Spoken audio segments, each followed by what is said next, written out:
It started on a night when the air felt heavier than usual, like it was holding a secret we hadn't yet been told.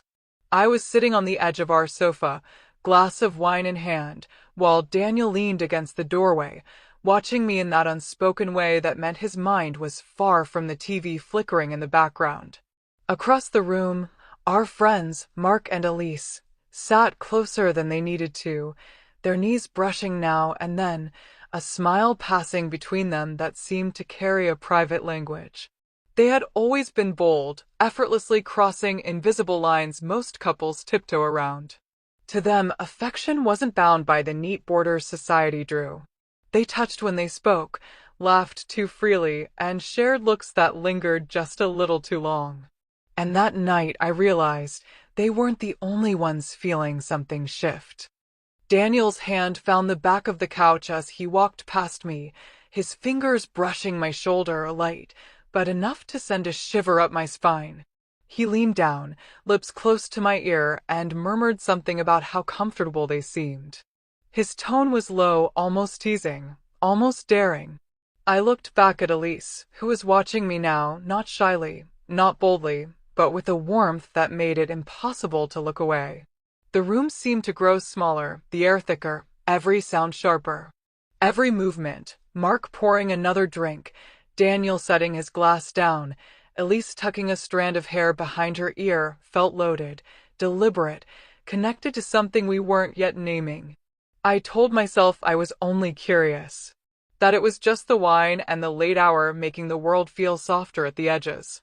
But when Mark's hand brushed mine as he passed me the glass, his fingers lingering just a second too long, I knew this was more than curiosity.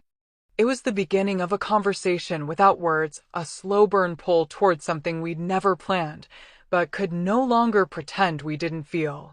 And in that moment, sitting in a room where the air was charged with the quiet hum of possibilities, I knew we were all already standing on the edge. Daniel shifted his weight, leaning against the arm of the couch now, his gaze drifting between me and Mark as if he were measuring something unseen. Elise, still curled elegantly into her corner of the sofa, twirled the stem of her glass between her fingers. "You ever wonder," she began softly, her voice carrying that lilting ease she always had, "how much of what we feel is ours, and how much is just what we've been told to feel?" The question hung in the air, weightless but impossible to ignore. I glanced at Daniel, but he didn't answer. His lips twitched into the faintest smile, as though the thought amused him. Mark leaned forward, resting his elbows on his knees. "You mean, the rules? The invisible lines?" His tone was casual, but his eyes stayed on me when he asked it, searching for something. I laughed lightly, though the sound came out thinner than I'd intended. "I guess we don't think about it much. We just live how we're supposed to." Elise's gaze lingered on me, steady and unreadable, before she set her glass down on the coffee table with a soft click. She moved as though the moment itself was fragile, like she didn't want to break it. Her knee brushed mine, not by accident, but with the ease of someone who knew the gesture wouldn't be pushed away. Outside, rain had begun to tap against the windows, its soft rhythm folding into the quiet hum of the room. The golden light from the lamp made everything feel closer, warmer, almost as if the walls had moved in a little. Daniel's fingers traced the edge of his glass, his voice low. "Maybe some lines are meant to be crossed, just to see what's on the other side." He wasn't looking at me when he said it, but the words still landed in my chest. Mark smiled faintly, glancing toward Elise, then back at Daniel. "And if you like what's there?" No one answered. We didn't need to. The silence wasn't awkward, it was electric, threaded with the quiet awareness that something was shifting. The smallest things felt magnified, the way Daniel's hand rested just behind my back, the way Elise's hair brushed her collarbone when she tilted her head toward me, the way Mark's eyes held mine a moment too long. We weren't touching in any way that could be named, yet somehow we were closer than we'd ever been. The rain outside had turned into a steady downpour, its soft percussion filling the pauses between words. It was the kind of night that made the world outside disappear, leaving only the small universe we occupied within these four walls. Elise rose from the sofa, crossing the room to refill her glass. She moved slowly, as though she were aware that each step carried a weight the rest of us could feel. "It's funny," she said over her shoulder, "how some people spend their whole lives wondering what it would be like to break just one rule." Daniel's gaze followed her, but I caught the way Mark's eyes flickered toward me. "And some," he said, leaning back in his chair, "don't just wonder. They prepare for it." I tilted my head, studying him. "Prepare how?" Mark shrugged, his smile faint but deliberate. "By noticing the right people. By listening to the moments between their words." Elise returned, her hand brushing Daniel's arm as she passed him the bottle. The touch was nothing innocent enough to anyone else, but I saw the way his shoulders tensed just slightly, how he looked at her as though trying to read a secret. Daniel poured slowly, then set the bottle down without drinking. "Sometimes you don't prepare at all," he murmured. "Sometimes it just happens." The fire that had been quietly smoldering between us all evening seemed to swell with that sentence.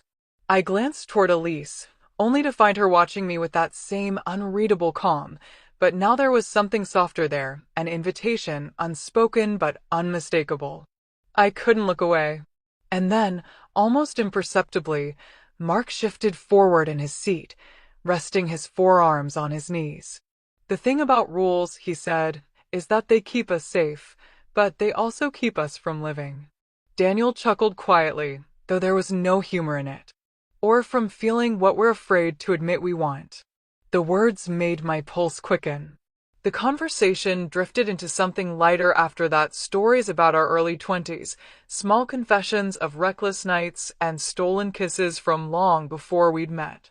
But underneath the laughter was an undercurrent, a thread binding us tighter with every shared glance, every brush of a hand, every pause that lasted a fraction too long.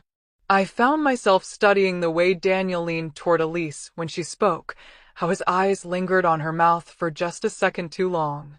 I noticed the way Mark angled his body toward me, even when the conversation wasn't ours. It was subtle, barely visible, and yet I felt it everywhere, in the weight of the air, in the way the rain seemed to blur the world outside, in the quiet knowledge that none of us could unsee what was happening. And maybe we didn't want to. The storm outside deepened, the rain now a hushed roar against the windows, wrapping us in a cocoon of sound. The lamplight had softened, its golden glow making the room feel like it belonged to another time, a place where rules were only suggestions and hearts spoke in glances. Mark had moved to sit on the arm of the couch beside me, close enough that I could feel the heat radiating from him. His voice was low, almost a whisper meant only for me.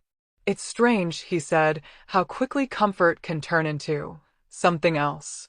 I met his gaze, and for a moment, the noise of the room faded entirely. "And what is it now?" I asked, my voice quieter than I intended. He smiled, slow, deliberate.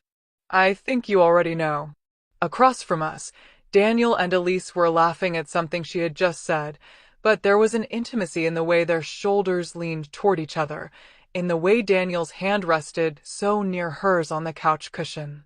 I could tell she felt it too, the awareness of someone else's husband so close, their laughter weaving together like a private thread. Elise turned her head then, catching my eyes. The smile she gave me was warm, but it carried an unspoken question, one I didn't have the courage, or perhaps the sense, to answer out loud. Daniel glanced toward me, his eyes flicking briefly to Mark's proximity before returning to Elise. There was no accusation in his expression, only a quiet acknowledgement, as though we were both seeing the same truth take shape between us. Mark leaned slightly closer, his knee brushing mine. It was barely a touch, but it set my pulse racing. "You're quiet," he murmured. "I'm thinking," I replied, not daring to move. "About what?" I looked away, my eyes finding Daniel again, who was still watching Elise with a kind of focused softness I had never seen in him before. About how fast things change, I said. The air in the room thickened, charged with a tension that made every breath feel deliberate. We were all still clothed, still speaking in the language of polite conversation, but beneath it was something raw, electric, waiting. Elise shifted in her seat, the motion drawing my attention back to her. She reached for her glass, her fingers brushing Daniel's as she took it. Neither of them pulled away right away. In that small moment, I realized something vital. This wasn't about betrayal, or even temptation in the simplest sense. It was about crossing into a space where boundaries dissolved, not recklessly, but with a mutual understanding that something rare was unfolding. The storm rumbled in the distance, low and steady.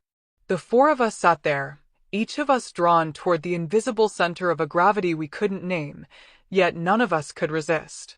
And deep down, I knew we were far past the point of turning back. The rain outside began to ease, but the quiet it left behind felt heavier than the storm itself. Every sound in the room, the soft clink of glass, the slow inhale of breath seemed magnified, as if the silence had become its own language. Mark shifted slightly, his hand brushing against mine on the couch cushion. It was accidental in appearance, but neither of us moved away. His voice, low and deliberate, broke the stillness. You know, sometimes you don't realize you've been waiting for a moment until it's already here. I turned toward him, my pulse quickening, but before I could respond, Daniel spoke from across the room. Maybe it's not about waiting, he said, his gaze fixed on me in a way that felt almost like a challenge. Maybe it's about recognizing the moment when it finds you. Elise watched him with a small, unreadable smile, then glanced at me. Her eyes held mine for longer than was polite, and in that locked gaze, I sensed the second shift of the night, something quieter but more dangerous than the first. Mark leaned back slightly, though his knee still brushed mine. I think, he said, looking between the three of us, the real question is, what happens when more than one person wants the same moment? The air thickened instantly. Daniel's lips curved into a faint, knowing smirk. Elise, however, leaned forward, placing her glass on the table with deliberate grace. Maybe, she said softly, that's when you stop thinking in straight lines. There was no laughter this time. Only silence, humming with unspoken truths. Daniel stood then, walking slowly toward where I sat with Mark. My heartbeat quickened as he paused beside me, resting his hand lightly on the back of the couch. The touch wasn't possessive, but protective, and yet his eyes were on Mark. You're close to my wife, Daniel said evenly. Mark didn't flinch. And you're close to mine. The words hung in the air like a flare in the dark. Elise's eyes flicked to me, her lips parting slightly as if she might say something, but she didn't. Instead, she leaned back against the couch, her expression softer now, less a provocation, more an invitation. Daniel straightened, stepping back only slightly. So maybe, he said, his voice slower now, we should stop pretending this is just conversation. It wasn't a demand. It was an opening. My breath caught, not because of the words themselves, but because of the way all four of us suddenly seemed to lean, just a little, into whatever space he had created. In that fragile, electric stillness, I realized the real twist. This wasn't going to be a quiet, fleeting curiosity. It was already becoming something far bigger and far harder to undo. The room felt suspended in a single breath. No one moved, yet the air between us swelled with everything we hadn't said. The storm outside had faded to a mist, the windows streaked with the last traces of rain, as if the night itself was catching its breath along with us. Daniel's hand lingered on the back of the couch, his knuckles brushing my shoulder, a simple touch that sent a rush through me. Across from us, Elise leaned forward, her eyes locking on mine with a calm intensity that felt like both a question and an answer. Mark was the first to speak, his voice low but steady. We've been dancing around this all night. Maybe it's time we stop. Daniel's gaze met mine. Only if it's what you want. My heart pounded, not from fear, but from the clarity that came in that moment. I glanced at Elise, whose small, knowing smile held no malice, only understanding. This wasn't about stealing or losing. It was about choosing to step into something uncharted, together. Daniel moved to sit beside Elise, the shift subtle, but enough to change the room's gravity. Mark's hand brushed mine, and I didn't pull away. The space between all of us seemed to dissolve, not in chaos, but in a quiet, deliberate acceptance. For a long moment, there were no words, only the language of nearness. The slow lean forward, the way our knees touched, the shared glances heavy with recognition. And then, Elise reached out and took my hand. "I think," she said softly, "we've all been waiting for tonight longer than we knew." The tension broke, not with laughter, but with the kind of release that comes when truth finally settles into place. We talked until the clock edged toward dawn, about the boundaries we thought were unshakable, about the quiet longings we'd each kept hidden. By the time the first pale light touched the curtains, we knew the night had changed us in ways we couldn't take back. The twist came as we stood to leave, Mark slipping Daniel a folded slip of paper, his voice low. "For next time," he said, and Daniel's answering smile was all the confirmation I needed. This wasn't the end. It was only the beginning of a story we were all writing now. By the time the sun had risen fully, the storm felt like a memory belonging to another world. The light spilling through the windows was softer now, wrapping around the four of us in a quiet warmth that made the night's intensity feel both surreal and inevitable. Daniel was leaning against the doorway, coffee in hand, watching Elise and Mark laugh over something small and inconsequential. I sat curled into the corner of the couch, my own coffee cooling between my palms, studying the way their voices wove together as easily as threads in the same fabric. No one spoke of boundaries anymore. We didn't need to. What had happened was not reckless. It had been deliberate, born of a truth that had been quietly waiting in each of us. We had not stepped into betrayal, but into something that required trust far deeper than the one we had before. Mark caught my gaze and smiled, that slow, knowing smile that said he understood exactly where my thoughts were. Daniel, noticing, only raised his mug slightly, his expression calm and steady, as though to say, "We're all in this now." We lingered far longer than we needed to, not because we feared leaving, but because the morning air felt like it was holding us in place. The subplots of the night, the questions, the hesitations, the silent negotiations, had all found their resolutions, not in dramatic confessions, but in the unshakable ease we now felt in each other's presence. Before they left, Elise stepped close to me, her hand brushing mine in a touch so light it felt almost like memory. "Last night," she said softly, "wasn't just about us. It was about finding the part of ourselves we'd been keeping quiet." Her words settled in me like a seed, one I knew would grow quietly, reshaping the way I saw the world. When the door finally closed behind them, Daniel and I stood in the stillness for a long time. The city outside was waking, but inside, everything felt suspended, sacred. He looked at me, not for answers, but for the silent promise we'd made without speaking. Some stories don't end when the night does. Some are just beginning.